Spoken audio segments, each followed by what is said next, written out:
മുത്തശ്ശൻ കണ്ടിട്ടുണ്ടോ ആദ്യത്തെ തൃശ്ശൂർ പൂരം? ആദ്യത്തെ തൃശ്ശൂർ പൂരോ?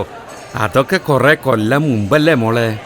ഒരു 1796-98 സമയം. അന്ന് തൃശ്ശൂരിൽ നിന്നും കുറേ ദേശങ്ങൾ ആറാട്ടുപുഴ പൂരത്തിന് പങ്കെടുക്കാൻ പുറപ്പെട്ടു.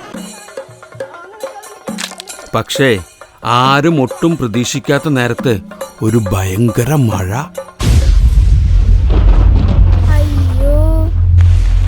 മഴ കാരണം നമ്മുടെ തൃശ്ശൂർ ദേശക്കാർക്കാണെങ്കിലോ ആറാട്ടുപുഴയിലേക്ക് സമയത്തിന് എത്താനും പറ്റിയില്ല.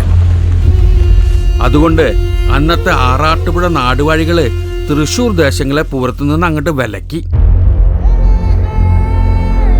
ഒരുപാട് ആശിച്ചു പോയ പൂരത്തിന് പങ്കെടുക്കാൻ പറ്റാത്ത വിഷമം തൃശ്ശൂർക്കാർ ഓടി വന്ന് പറഞ്ഞത് അന്നത്തെ കൊച്ചി രാജാവായിരുന്ന രാമവർമ്മ കുഞ്ഞിപ്പിള്ള തമ്പുരാനോടായിരുന്നു.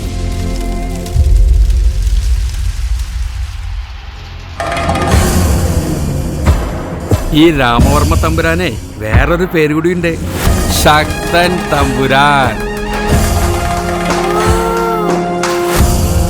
ദേശക്കാരുടെ സങ്കടം കേട്ടിട്ട് തമ്പുരാൻ പറഞ്ഞു, സങ്കടപ്പെടാണ്ടിരിക്കുക, പൂരം ഇനി നമ്മൾ നടത്തും. ഈ ലോകം മുഴുവൻ പൂരം കാണാൻ ഇനി നമ്മുടെ മണ്ണിൽ വരും.